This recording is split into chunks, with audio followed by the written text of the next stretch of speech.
My name's Caleb, I'm 31, and for the past 3 years, I haven't spoken a single word to my father. Not a call, not a text, not even a forwarded meme. Nothing. The silence wasn't a petty grudge, it was survival. Growing up, my dad treated loyalty like a loan. Interest always due, but payment never enough. Every favor came with strings, and every gift was just leverage for later. So when he walked out after my mom passed, leaving me to deal with her hospital bills while he drained her savings, I cut the cord for good. Or at least, I thought I did. Last week, an envelope showed up in my mailbox. Real paper, hand-addressed, blue ink. My name, Caleb Hensley, written in that same sloppy cursive I'd memorized from years of late rent checks and birthday cards that always arrived 2 months late. My stomach dropped the second I saw it. I hadn't seen his handwriting in years, but it was like it never left. And the second I turned it over, I saw his name on the return address, John Hensley. No sender title, no dad, just the name. Clean. Cold. I don't know why, but my hands started shaking. Maybe it was anger, or maybe some buried reflex from when I still thought he could change. The envelope wasn't heavy, just a couple of pages, maybe. Still, it felt like it weighed a ton. I remember sitting at my kitchen counter, just staring at it. It was early afternoon, sunlight coming through the blinds, and the only sound was the faint hum of my refrigerator. Everything around me was calm, ordinary, and I hated that something as small as this could throw me off balance. I almost tore it open right then. My thumb was already under the flap when my phone buzzed. Caller ID, Grandpa William. My grandfather isn't the sentimental type. He built an empire out of construction and cold instincts. People in town still talk about how he once turned down $1 million offer because he didn't like the handshake. But to me, he's always been the one person who never asked for anything, who just showed up when things got ugly. Caleb, he said, his voice gravelly but sharp. I heard from your aunt that your father might have sent you something. I froze. How'd you know that? He let out a dry chuckle. Because that man only remembers his family exists when his luck runs out.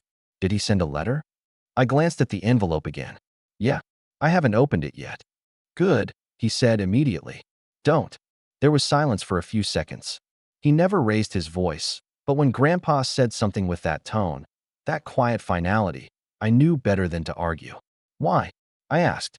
Because your father only reaches out when he wants something, Grandpa said. And whatever's in that letter isn't about love. It's bait. I let out a nervous laugh. Bait for what? I don't have anything he'd want.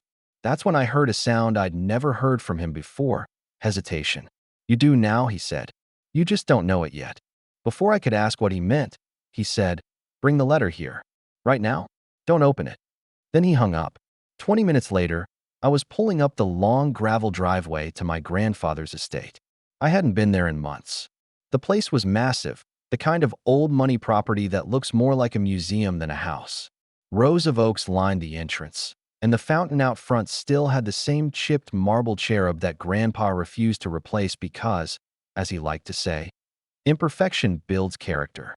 He was already waiting in his study when I walked in, sitting behind his dark mahogany desk with a glass of water, never whiskey, in his hand. Even at 82, he had that same unflinching stare that made grown men shrink. I held out the letter, trying to keep my hand steady. Here. He gestured for me to sit, took the envelope, and flipped it over slowly. His expression didn't change, not until he saw the return address. Then, just like that, his brow furrowed. What's wrong? I asked. He didn't answer, just leaned forward, reading it again. Then he reached for his glasses, like maybe the words would make more sense with sharper focus. William, I said, using his first name, something only I could get away with. What is it? He finally looked up at me. That's not your father's address. I frowned. What do you mean? It says John Hensley. Yes, but look closer, he interrupted, his voice low. He slid the envelope across the desk so I could see. I leaned in, and that's when I noticed it. The handwriting for the name was my dad's, messy, inconsistent, with letters that slanted like they were trying to escape the line. But the return address label below it? It wasn't handwritten. It was printed, clean, crisp, perfectly aligned. And the name on it wasn't John Hensley. It was Eleanor Whitfield. I blinked. Who's that? Grandpa's jaw tightened. Someone your father shouldn't have contact with. The way he said it made my skin crawl. He leaned back, staring at the ceiling for a moment like he was piecing together a puzzle in real time. Then, after a long silence, he said, "Eleanor was your grandmother's sister." I frowned. Mom sighed. He shook his head slowly. "Mine? That didn't make sense. My whole life, Grandpa told me he was an only child.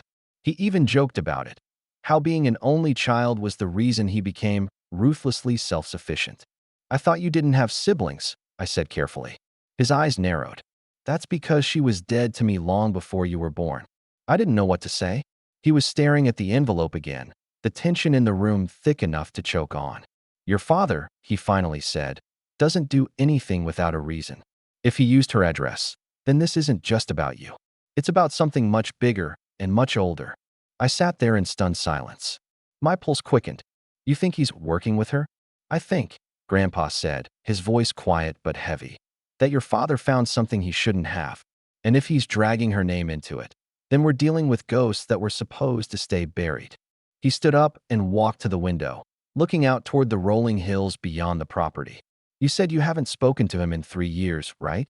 "Yeah," I said, "since Mom died." "And before that?" I hesitated. "Barely. He only called when he needed money." Grandpa nodded slowly. "That's exactly why this isn't a coincidence." He turned around, his expression unreadable. "Caleb, I need you to tell me everything you remember about the last time you saw your father." I felt my stomach twist. "Why?" "Because whatever's in that letter," he said, "might not be meant for your eyes." The way he said it made my throat dry. I looked at the envelope again, still sealed, still innocent looking, but suddenly, it didn't feel like a letter anymore. It felt like a warning. And then, as I stared at it, I noticed something I hadn't before. On the bottom right corner of the envelope, faint but visible in the sunlight, was a small, hand-drawn symbol, a circle with two diagonal lines cutting through it. I didn't recognize it, but from the look on my grandfather's face, he did. He froze. His hand tightened around his glass until I thought it might shatter. "Where did you say you got this?" he asked, his voice almost a whisper now. "My mailbox," I said. "Yesterday." He exhaled slowly, almost like he was bracing for something. "Caleb," he said finally, "you're going to tell me exactly where you've been for the past week. Every place, every person, every conversation." I frowned, confused. "What are you talking about?" "It's just a letter." He looked at me, and for the first time in my life, I saw something close to fear in his eyes. "No," he said quietly. "It's not." And before I could ask another word, he reached for the old landline on his desk, dialed a number I didn't recognize, and said, "It's me. We have a problem." Then he looked at me, his face hardening. "Lock the door, Caleb. No one leaves this house until I say so." The line clicked. And in that moment, with the unopened letter still sitting between us, I realized whatever my father had started 3 years ago wasn't over. It was only just beginning. I locked the study door like he told me to, my hand trembling slightly against the brass handle. The sound of the latch clicking felt too loud in the silence that followed. My grandfather didn't speak for a moment. He just stood there, staring out the window, the letter still lying unopened on his desk. It looked harmless sitting there, like something that belonged in a pile of junk mail. But the way he was reacting? It was like that envelope contained a live grenade. When he finally turned around, his face had changed. The calm, controlled man who ran half the city's construction firms with an iron fist looked older now, but not in a weak way. In a haunted way, like the past had finally caught up. "Sit down, Caleb," he said quietly. I sat. He ran a hand down his face and exhaled. "You're about to hear some things I swore I'd take to my grave. But since your father decided to stir the ashes, I don't have a choice." I didn't know what to say, so I just nodded. He started pacing slowly. "Your grandmother, my wife, Margaret, had a sister named Eleanor. They were close when they were young. Twins, actually." I blinked. "You never mentioned that." "No," he said, his voice clipped. "For good reason. Because Eleanor and we didn't part on good terms." He stopped pacing and looked directly at me. "When I was building my first company, there were complications. Property disputes. Missing funds. I thought it was sabotage from a rival firm. But it wasn't. It was her." I frowned. "Your own sister-in-law?" He nodded slowly. "She tried to take control of the company through a series of forged documents and shell accounts. It almost destroyed everything I'd built. I caught it just in time, but she vanished before we could press charges." took her share of the inheritance, and disappeared overseas. No one's seen or heard from her since. I leaned forward. So you think she's alive? He hesitated. If your father used her name and address, it means either she's back or he's working for someone who wants me to think she is. I let that sink in. My father, the same man who once pawned my laptop to borrow gas money, somehow tangled in whatever dark web of family betrayal my grandfather had buried decades ago. It didn't add up. But then again, neither did most things my father did. So what do we do? I asked quietly. He didn't answer. Instead, he opened the bottom drawer of his desk and pulled out an old leather-bound folder. The thing looked ancient, edges frayed, corners soft, the kind of document you'd expect to see locked away in a bank vault. He flipped it open, and inside were neatly organized papers, land deeds, signatures, contracts, all stamped and dated from the 1980s. And in the middle of it all, a faded black and white photo of two women. One of them was my grandmother, smiling with that same dimple I'd inherited. The other was identical, same face, same eyes, but her smile didn't reach her eyes. That's Eleanor, he said. I picked up the photo, feeling an odd chill. She looks just like Grandma. She did, he said. Until she didn't. Before I could ask what he meant, his phone buzzed. He looked down at the screen, frowned, and silenced it without answering. Who was that? Someone who shouldn't have this number, he said grimly. The atmosphere shifted again. My chest tightened. Grandpa, I said slowly, you're scaring me. What's actually going on? He studied me for a moment, then walked over to the desk and tapped the envelope. It's your father, he said. He's found a way to get back into something he was explicitly warned to stay out of. What could he possibly want? He looked almost sorry. Money, Caleb. It's always money with your father. But this time, he's playing with fire to get it. I leaned back in the chair. My mind flashed through the last few years. The text from unknown numbers asking for a small loan. The half-hearted apologies. The guilt-tripping messages about families sticking together. I'd blocked every one. You said he only reaches out when he wants something. I muttered. Guess that hasn't changed. Grandpa nodded, but his expression darkened. No. What's changed is who he's reaching out through. He took a deep breath. There's something you should know. When your mother was still alive, your father came to me asking for a loan. I told him no. A week later, one of my smaller subsidiaries had a breach, forged signatures, phony invoices, millions missing. It took months to trace it back. Guess whose name was on one of the offshore accounts? I didn't need to answer. Grandpa continued, his voice hard. He didn't steal directly. He used a network of shell companies. The kind Eleanor used to run. So you think he found her playbook or something? I think, he said, that your father's gotten in over his head with people who don't forgive debts. And now he's trying to use you to get to me. That stung. Use me how? He gave me a look that said I already knew. Leverage. Sympathy. The letter isn't for reconciliation, it's a test. To see if you'll open it, reply, or show up. Once you do, you're on his radar again. And once you're on his radar, so am I. I swallowed hard. So what do we do with it? We wait, he said. Let him think we're silent. That's when he makes mistakes. The next few days were uneasy. I stayed at my grandfather's estate, at his insistence. He didn't say it directly, but it was obvious he didn't want me going home. He had his staff check on the perimeter like we were preparing for a siege. Every night, I could hear him on the phone in the study, speaking in that clipped tone he used for business. Except this wasn't business. The name Eleanor came up more than once, followed by phrases like inheritance line and sealed archives. On the third night, I got a call from an unknown number. Normally, I ignore those. But curiosity got the better of me. Hello. There was a pause. Then a voice I hadn't heard in years said, Caleb. Son, don't hang up. I froze. My throat went dry. Dad. He let out a shaky laugh. Yeah, it's me. I'm glad you picked up. My pulse quickened. How did you get this number? I have my ways, he said softly. I know you're with him. That's good. That's where I wanted you. Something about his tone made my skin crawl. What's that supposed to mean? You'll find out soon, he said. But listen to me.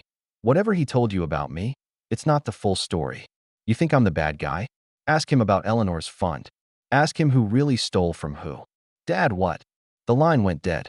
I just stood there, the phone still pressed to my ear, heart pounding.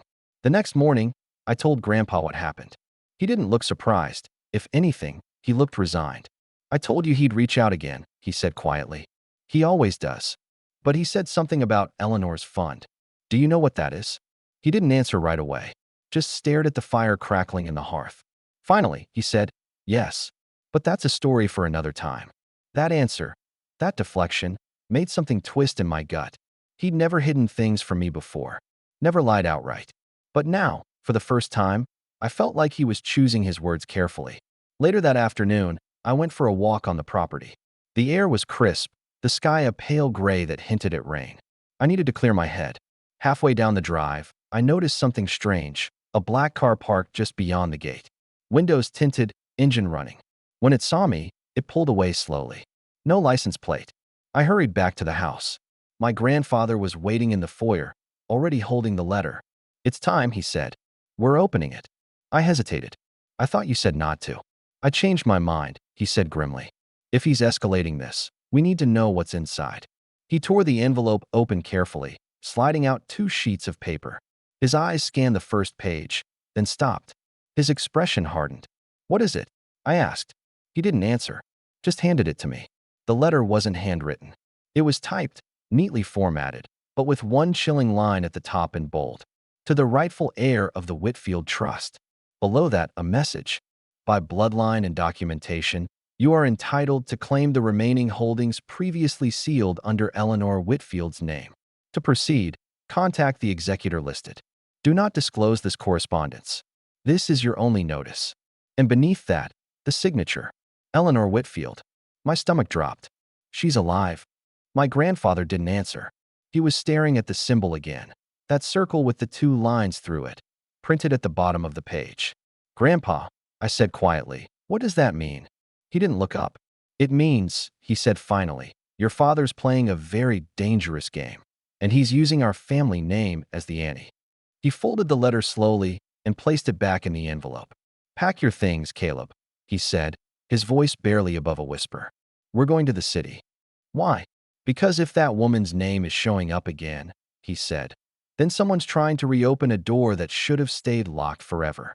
And as I followed him out of the study, I caught one last look at the letter on the desk, still glowing faintly under the lamp, the symbol almost burning into the page. Whatever this was, it wasn't about forgiveness anymore. It was about legacy, and my father had just dragged us all back into it. The drive to the city felt longer than usual, even though it was just under 2 hours. My grandfather didn't say much the entire time, which was odd for him. Normally, he filled silence with stories, half business lessons, half Old War metaphors. But now, his eyes were locked on the road, jaw tight, mind clearly somewhere else. The envelope sat on the seat between us, sealed again, as if the act of closing it might contain whatever storm it had unleashed. At some point, I asked quietly, are we going to meet her? He didn't look at me. No, he said. We're going to meet someone who might know why she's back. Who? His lips pressed into a thin line. A lawyer. One who used to represent the family trust before it was dissolved. The word trust kept echoing in my head. The Whitfield Trust. The letter had called me the rightful heir. That didn't make sense. Grandpa was still alive. How could I be an heir to something tied to his sister? Unless the inheritance didn't belong to him. We pulled up to an old stone building downtown. Not flashy, but old money through and through. The brass plaque outside read, Thorne and Associates, Estate Law. Inside, a woman in her 60s with silver hair and sharp eyes led us into a private office. Mr. Whitfield, she said, nodding politely to my grandfather. I wasn't expecting to see you again. He gave a dry smile. I wasn't expecting to be here. She glanced at me. And this must be your grandson. Caleb, I said, shaking her hand. She sat behind a desk piled with files and old ledgers. I take it this visit has something to do with your sister. I felt Grandpa stiffen beside me. You heard? The lawyer folded her hands. Mr. Whitfield, people talk. Especially when ghosts start sending letters again. Grandpa took out the envelope and placed it on her desk. We received this. She picked it up carefully, scanning the name and symbol at the bottom. Her expression didn't change, but her fingers tightened slightly. So it's true, she murmured. She's resurfaced. What does this mean? I asked. The lawyer leaned back in her chair. The Whitfield Trust was established in 1978. It was designed to hold assets jointly between William and Eleanor, your grandfather and his sister, after their father's estate was divided. But after a dispute, Eleanor forfeited her claim, and the trust was sealed by court order. Why was it sealed? I asked. Grandpa's jaw tightened. Because she tried to use it to funnel stolen money. That's one version, the lawyer said quietly. He shot her a glare. It's the truth. She didn't argue, but the silence that followed said enough. According to this, she continued, tapping the letter, someone has reopened the filings tied to the trust, which should be impossible without both signatures. I frowned. You mean yours and hers? Exactly, she said. But if this letter is real, and it appears to be, then either your father forged your grandfather's signature, or, she trailed off. Or what? Or your grandfather gave him permission. The room went still. I turned to look at him, but his expression was unreadable. That's ridiculous, he said finally. I haven't spoken to John in years. The lawyer nodded, but her voice stayed cautious. Then someone's using your name, William. And given your reputation, that signature would open doors your son could never dream of. Grandpa stood abruptly, pacing to the window. His reflection stared back at us in the glass. A man used to control, now realizing control might be slipping. Could the trust still have money in it? I asked. The lawyer hesitated. Technically, yes. When the account was frozen, there were assets that couldn't be liquidated, primarily property shares, bonds, and a large sum in a private Swiss account. If those were somehow reactivated, how much? I asked. She glanced at my grandfather before answering. Roughly 42 million. The number hung in the air like a bomb. Grandpa turned slowly, eyes narrowing. That money was never meant to see daylight again. The lawyer shrugged. Someone disagreed. We left without another word. The ride back to the estate was silent again, but this time, it wasn't tension, it was something colder. Suspicion. I could feel it building between us, even though neither of us said it out loud. That night, I couldn't sleep. My mind kept replaying the lawyer's words. Either your father forged your grandfather's signature, or he gave him permission. The next morning, I decided to go for a walk to clear my head. The fog hadn't lifted yet, and the fields behind the estate were covered in dew. That's when I noticed something strange, fresh tire tracks near the back service road. My grandfather didn't allow visitors to use that entrance, and I hadn't seen anyone come or go since we got back. I followed the tracks to a small maintenance shed, half hidden behind the tree-line. The padlock was hanging open. Inside, it looked normal at first. Tools, gardening supplies, the usual. But then I saw a stack of folders on the workbench. Legal documents. Old ones. The top folder had a label written in faded ink. Whitfield Holdings, signatory records. I flipped it open. Inside were copies of contracts, notarized forms, and, to my shock, scanned signatures. My grandfather's. Perfectly replicated. My chest went tight. I turned another page. The dates weren't old. Some were recent. As recent as 2 months ago. I heard the crunch of gravel behind me. You shouldn't be in here, Caleb. I froze. His voice. Calm. Low. I turned around slowly. My grandfather stood in the doorway, his expression unreadable. What is this? I demanded. Why do you have forged documents with your name on them? He sighed softly. They're not forged. What? He stepped inside, closing the door behind him. I signed those papers myself. The air left my lungs. You what? He looked at me, tired but firm. Your father came to me months ago. He told me Eleanor's trust still had locked assets that could be freed if we cooperated. I didn't believe him at first. But then he showed me evidence, court filings, documents, records that I thought were destroyed decades ago. I felt like I'd been punched. You told me you hadn't spoken to him in years. I lied, he said simply. The words hit harder than I expected. My throat burned. Why? Because I knew how you felt about him, he said. And because I didn't want you involved. I thought I could contain it. I thought. He trailed off, running a hand through his thinning gray hair. I thought I could fix it before it reached you. I took a step back, anger bubbling up. So all this, the secrecy, the warnings, the letter, you already knew something was coming? Yes. And you let me walk right into it. I had to, he said. He wouldn't believe you were still loyal to me otherwise. I stared at him, not sure if I was hearing him right. Wait, you're saying you used me? He didn't answer, which was answer enough. A bitter laugh escaped me. You manipulated me, your own grandson, just to bait him out. His tone sharpened. Don't you dare make this about manipulation. I was protecting this family. No, I said quietly. You were protecting your legacy. He didn't deny it. I turned away, trying to steady my breathing. What did you sign exactly? He hesitated. A partial transfer authorization. It was supposed to restrict the funds to audit access only. But your father must have found a way around it. I clenched my fists. So he has the money now? He didn't answer. Grandpa, I don't know, he said finally. But if he does, we're in trouble. I couldn't even look at him. My whole life, he'd been the one constant. The one person I trusted to tell me the truth, even when it hurt. And now he'd lied. Used me. When we got back to the house, the first thing I did was grab my phone. I had one unread message from an unknown number. It was a photo of my grandfather's signature, the same one I'd just seen in the shed, on an official document labeled Transfer Complete. And below that, one line of text. You were right, son. He always chooses himself. I stared at it, my hands trembling. That's when I heard shouting from the other room. I ran to the study and found my grandfather on the phone, red-faced and furious. What do you mean the account's been cleared? He yelled. There was a freeze order. He slammed the phone down, breathing hard. He took it, he said, voice shaking. All of it. I stood there, speechless. 42 million. Gone. My father had played both of us, and my grandfather had walked straight into his trap. I didn't say anything. I just walked over to the desk, picked up the letter, and stared at that symbol again, the circle with the two lines. My grandfather sank into his chair, staring at nothing. I tried to protect you, he whispered, but I couldn't tell if he was saying it to me or to himself.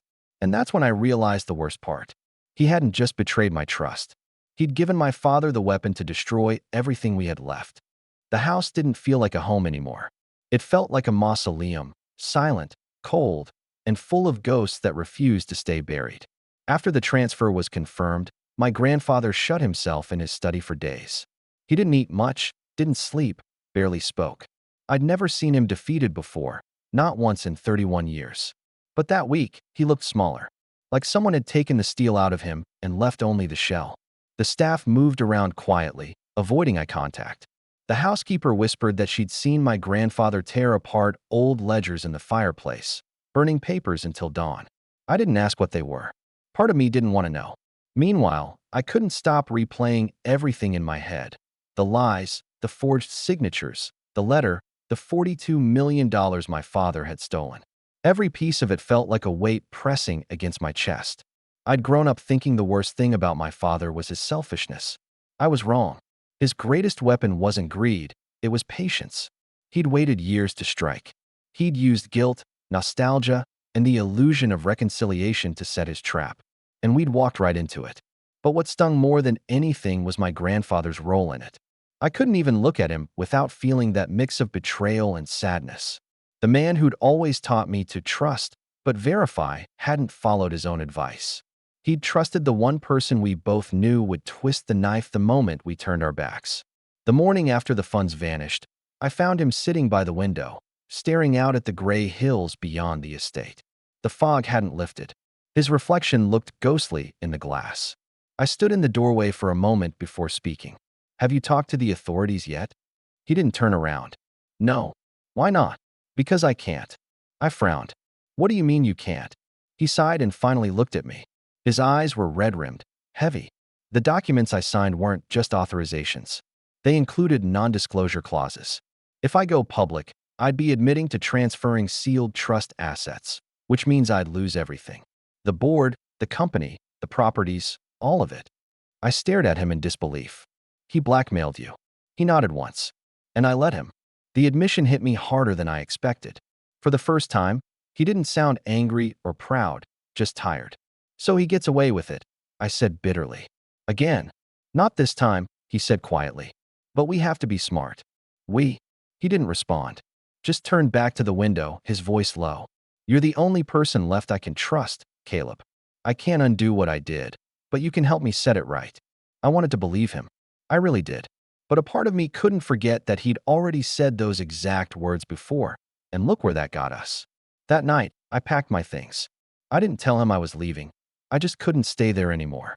Every hallway felt like it echoed with arguments we'd never had, with apologies that came too late. Before I left, I slipped a note under his study door. I need space. Don't try to find me. See, I drove aimlessly for hours, no destination in mind. Eventually, I ended up at a cheap roadside motel 2 towns over. The kind of place where the wallpaper peels and the vending machine hums like an old refrigerator. I paid in cash. I didn't even check my phone until morning. When I finally turned it on, there were 12 missed calls, all from unknown numbers. The last one had a voicemail. It was my father. "Caleb," he said, his tone maddeningly calm. "I know you're angry. I don't blame you. But one day, you'll understand. You've always seen me through his eyes, the way he painted me. But I did what I had to do. This family doesn't survive by playing fair. Your grandfather built an empire by breaking every rule he could. I just learned from the best." I almost threw the phone across the room. But then I noticed something else. Attached to the voicemail was a text message. "When you're ready to hear my side, you know where to find me." There was an address. It was in the city.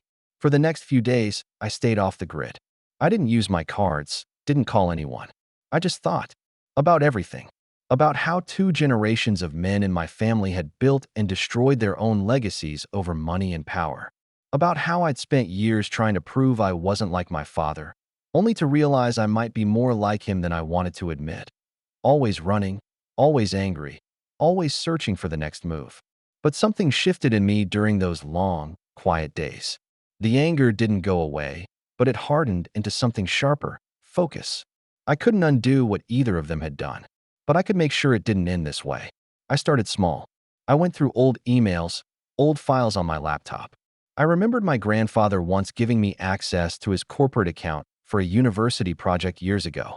I checked, it still worked. Through that, I could see archived data, bank transfers, property logs, audit trails. I wasn't sure what I was looking for exactly, but then, buried in a folder labeled Trust Archives, I found something strange. A file dated 1 month before the transfer. A scanned document titled Eleanor Estate Recovery Agreement. It was signed by 3 people. My grandfather, my father, and a third name, Caleb Hensley. My name. I froze. The signature looked just like mine. Perfectly forged. That's how he'd done it. That's how he'd made the transfer appear legitimate. By including me as a supposed co-signer. My stomach turned. Not only had my father stolen the money, but he'd done it in a way that implicated me. I sat back, feeling the blood drain from my face. Suddenly, it all made sense. The letter, the phone call, even the air line. He'd been setting me up from the start. I could hear his voice from that voicemail in my head again. "When you're ready to hear my side." He didn't want me to hear his side. He wanted me close enough to control the narrative, to make sure I couldn't fight back. That night, I drove back to the city. The streets were slick with rain, the kind that makes everything look like it's melting under the streetlights. I parked across from the address he'd sent, a high-rise condo building, expensive but discreet. The kind of place people go when they have something to hide. I didn't go inside. I just sat in the car, watching. I didn't even know what I'd say if I did see him. Maybe nothing. Maybe too much. After about an hour, the front door opened, and there he was. My father. He looked older than I remembered. His hair was grayer, his frame thinner. But he walked like he owned the night. Confident. Carefree. He was holding a phone to his ear, laughing. And right behind him was a woman. She couldn't have been more than 40. Elegant. Pale. Silver hair tucked into a bun. He handed her a folder as they got into a black car. She opened it, flipped through the pages, and smiled faintly. I couldn't hear what they were saying, but I could read the lips. She said one word. "Eleanor." My pulse stopped for a moment. She wasn't my grandmother's age. Not even close. But that name, tied everything together in a way that made my skin crawl. Maybe it was a descendant. Maybe it was someone using the name as a front. But either way, she was part of it. I took a photo of them through the windshield. Blurry, but clear enough to identify faces. That was the first step. I didn't know what the next ones would be yet, but I knew this much. I wasn't running anymore. When I returned to the motel, I sat on the edge of the bed, staring at the wall for what felt like hours. Somewhere between exhaustion and rage, I made myself a promise. No more being the collateral damage. No more being the pawn. If my father wanted to turn this into a game of power and deceit, fine. But this time, he'd find out what happens when the piece he underestimated starts moving on its own. The next morning, I called a name I hadn't said out loud in years, an old college friend who now worked in cybersecurity for a private investigations firm. I didn't tell him everything, just enough. I need help tracing a transfer, I said. Discreetly. He paused. Personal or professional? Family, I said. He sighed. That's usually worse. He was right. As I hung up, I glanced at the photo again. My father, walking beside that woman, the faint reflection of the same symbol from the letter visible on the car door. That circle with 2 lines. It wasn't just a symbol anymore. It was a signature, a mark. And whatever it represented, whatever secret my family had been burying for decades, I was going to dig it up, even if it meant burning everything down to do it. For the first time in months, I woke up with purpose. The kind that doesn't come from anger alone, but from clarity. Revenge, if it's worth anything, can't be loud. It has to be patient, meticulous, and surgical. My father had taken everything he could from my family. Money, trust, peace. He'd even forged my name to do it. But what he didn't realize was that in trying to erase me, he'd left a trail, and I was done pretending to be the quiet one who just walked away. My old college friend, Drew, came through within 3 days. He'd always been the kind of person who thrived on puzzles and moral gray areas. When I met him at a small coffee shop on the outskirts of the city, he slid into the booth across from me with a tired grin. You weren't kidding, he said, opening his laptop. This transfer trail? It's like someone was trying to get caught. Almost too perfect. I frowned. What do you mean? He spun the laptop toward me. See these transactions? Normally, when people hide large transfers, they scatter them across different shell accounts, currencies, time zones. Your dad didn't. He moved the entire 42 million through a single series of holdings, each registered under a company with nearly identical names. E. Whitfield Enterprises, Whitfield Equity Group, Eleanor Financial. Same root system, same structure, all filed in the same offshore jurisdiction. That sounds sloppy, I said. It is, Drew replied. Which means either he's arrogant or he's confident no one will look closely. But here's the interesting part. He pointed at one of the account logs. These weren't new entities. They were reactivated. The last recorded owner before your dad. Who? He leaned back. Your grandfather. I sat there in silence, the hum of the espresso machine filling the space between us. My grandfather had told me he was blackmailed, forced into signing things under pressure. But if he had once owned those same entities, then maybe this wasn't blackmail at all. Maybe it was cleanup. What if he knew the money was going to disappear? I murmured. Drew tilted his head. You think he staged the betrayal? Or let it happen? I said quietly. To smoke my dad out. He studied me for a moment, then shrugged. Could be. Either way, I can trace where the funds landed. That'll take time, though. Weeks, maybe months. I can wait, I said. He smirked. You always could. In the meantime, I started putting my own life back together. I rented a small apartment in the city, not flashy, but quiet. I got back into consulting work, helping mid-sized construction firms modernize their operations. It wasn't glamorous, but it paid well and gave me something to focus on. And for once, I didn't feel like I was living in someone else's shadow. Every night, though, after I shut my laptop and poured a drink, I went back to the file folder on my desk labeled Operation Whitfield. Inside were photos, dates, and connections, everything I'd learned about my father's movements. The woman he'd been seen with, Eleanor, wasn't a random partner. Her full name, according to Drew's database search, was Eleanor von Whitfield, the granddaughter of the original Eleanor. The bloodline hadn't ended. It had multiplied. And now, it was aligning with my father. One night, Drew called. You might want to sit down, he said. I found the endpoint of the transfers. My pulse quickened. Where? He paused.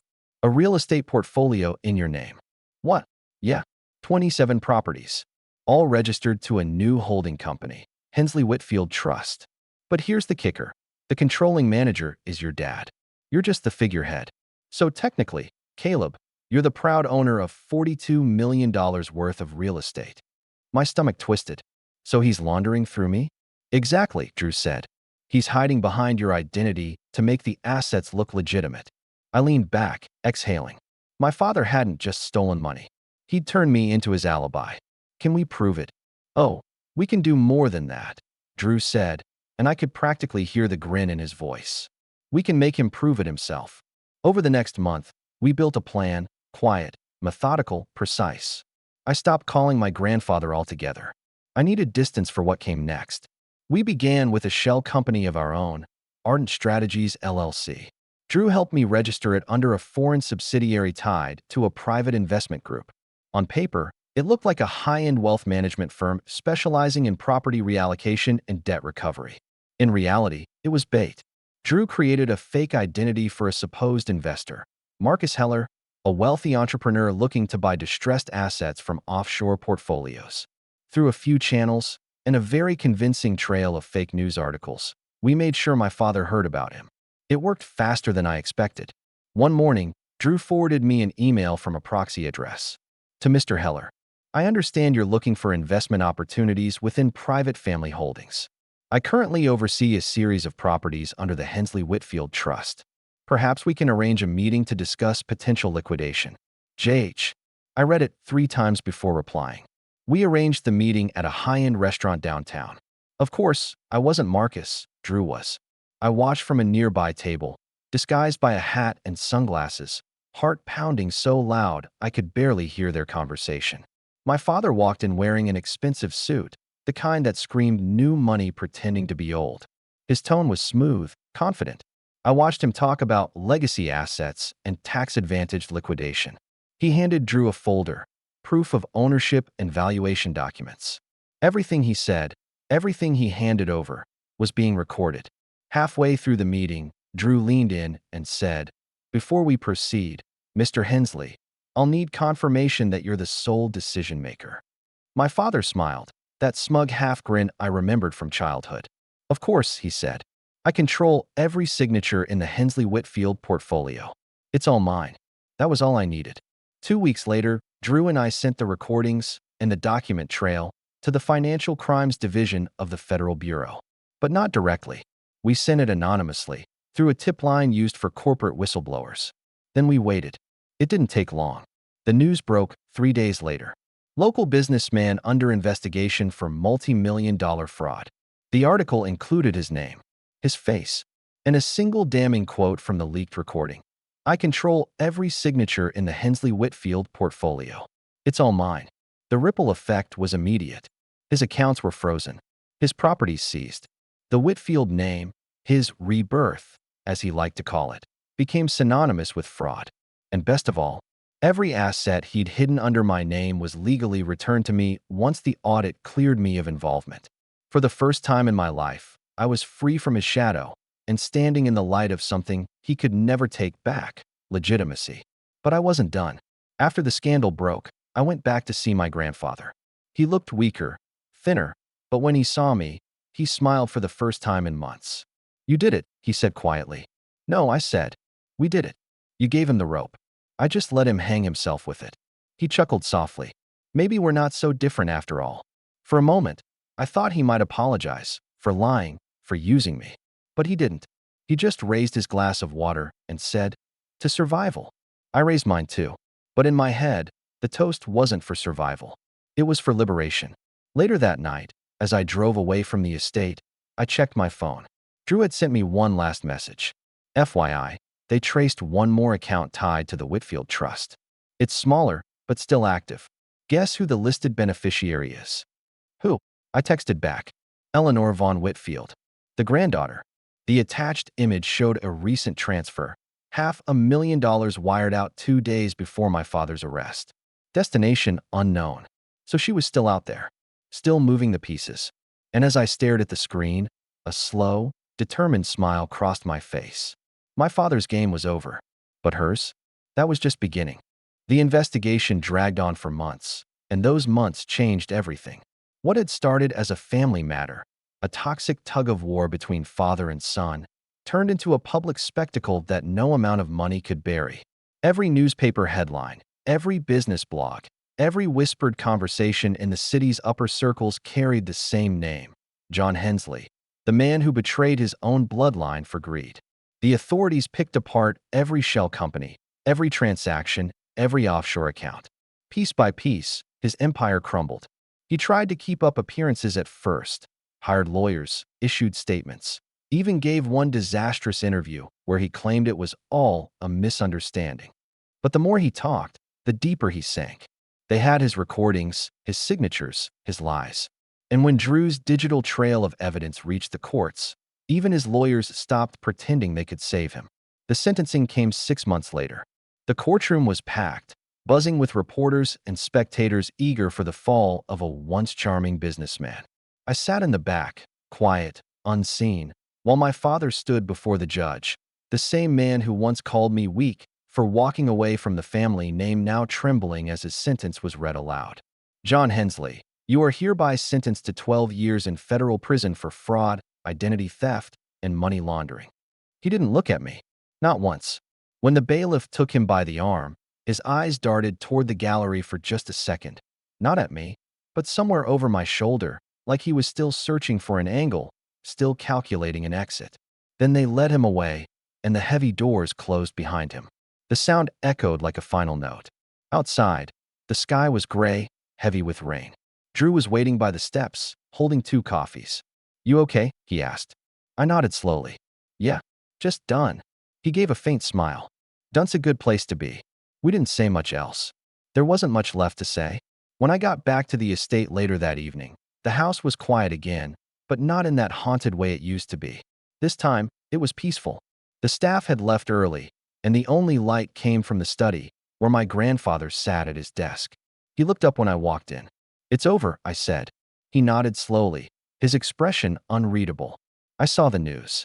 For a moment, neither of us spoke. Then, almost hesitantly, I said, Do you regret it? Any of it? He leaned back in his chair, considering. I regret trusting the wrong man, he said finally. But I don't regret trusting you. It was the closest thing to an apology I'd ever get from him. He stood, walked to the cabinet, and poured himself a glass of water. His hands trembled slightly, the first visible sign of age I'd ever noticed in him. I had a call today, he said, from the firm. The Whitfield Trust is officially closed. Every record sealed, every asset accounted for. So it's really done, I said. He looked at me over the rim of his glass. No, it's finished. There's a difference. A small, almost tired smile tugged at the corner of his mouth. You did well, Caleb. Better than I did. Maybe that's the point. The next generation fixing the mess the last one left behind. He turned away then, staring out the window toward the hills. It's yours now, you know. The company. The holdings. The name. I hesitated. I don't want the name. He nodded once, like he expected that. Then build a new one. I left him there, the old titan of our family, finally at peace with the ruins he'd once ruled. The next few weeks were a blur of paperwork, legal filings, and quiet closure. Reporters still called occasionally, but I stopped answering. I wasn't interested in being the son who exposed his father. That wasn't the story I wanted. Instead, I rebuilt. With Drew's help, I liquidated every remaining property tied to the old trust and used the money to create something new, a foundation in my mother's name. It provided grants for young architects and builders, people trying to start over after financial hardship. I figured if my family had spent generations taking, it was time someone gave back. It didn't erase the past, but it made living with it easier. A few months later, I visited my father one last time. It wasn't out of pity or curiosity, it was closure. The prison was 2 hours outside the city, gray and weathered, surrounded by miles of nothing. When they led me to the visitation area, he was already there, sitting across the table in a plain jumpsuit. The confidence was gone. The charm, too. He looked smaller somehow, like time itself had started to shrink him. Caleb, he said quietly, almost relieved. You came. I'm not staying long, I said. He nodded slowly. Fair enough. For a while, we sat in silence. The fluorescent lights buzzed above us. I read about the foundation, he said eventually. Your mother would have liked that. I said nothing. He leaned forward slightly. You know, I didn't mean for it to go that far. I just wanted to win. I cut in. He stopped. I leaned back, folding my arms. You always wanted to win. Every deal, every fight, every relationship. You thought love was just leverage. You thought people were pawns. But you never realized, when you treat everyone like a game, eventually you end up playing alone. He looked down, his voice barely above a whisper. I lost everything. I stood. No, I said. You threw it away. I turned to leave, but then paused. You once told me I'd never be able to survive without you. You were wrong. I'm doing just fine. He didn't look up. And for the first time in my life, I didn't feel anger or pity, just finality. Outside, the sun was setting, streaks of gold cutting through the clouds. It felt like the world was exhaling. When I got back to the city, I went straight to the pier. My grandfather had passed quietly in his sleep a week after my father's sentencing. No drama, no headlines, just peace. He left me a letter, written in his careful script. Legacy is not what we leave behind. It's what we stop passing forward. Break the pattern, Caleb. You've earned the right. I kept that letter folded in my wallet, right beside an old photo of my mother. The sea breeze was cold that evening, but it felt clean. I stood at the edge of the dock, watching the water shift under the fading light. For the first time, there were no strings attached to my name. No debts, no secrets, no shadows. I reached into my pocket and pulled out the last piece of the past I'd kept, the original letter from my father. The one that started it all. Still sealed. Still unopened. For years, it had felt like a question mark I wasn't brave enough to face. But now, it didn't matter what was inside. I didn't need answers from him anymore. I held it over the water, the paper trembling slightly in the wind. Then I let go. The envelope fluttered once, twice, before landing on the surface and drifting away, the ink already dissolving into the sea. I watched until it disappeared completely, swallowed by the current. Behind me, the city lights reflected on the water like 1,000 tiny stars. My phone buzzed once, a message from Drew. "You good?" I typed back. "Better than ever." Then I turned off my phone and slipped it into my pocket. The air smelled like rain and salt, and something else, something new. Freedom. I took one last look at the horizon, the last trace of the sunset fading into the sea, and whispered to myself, "Legacy ends here." And for the first time in my life, I actually believed it.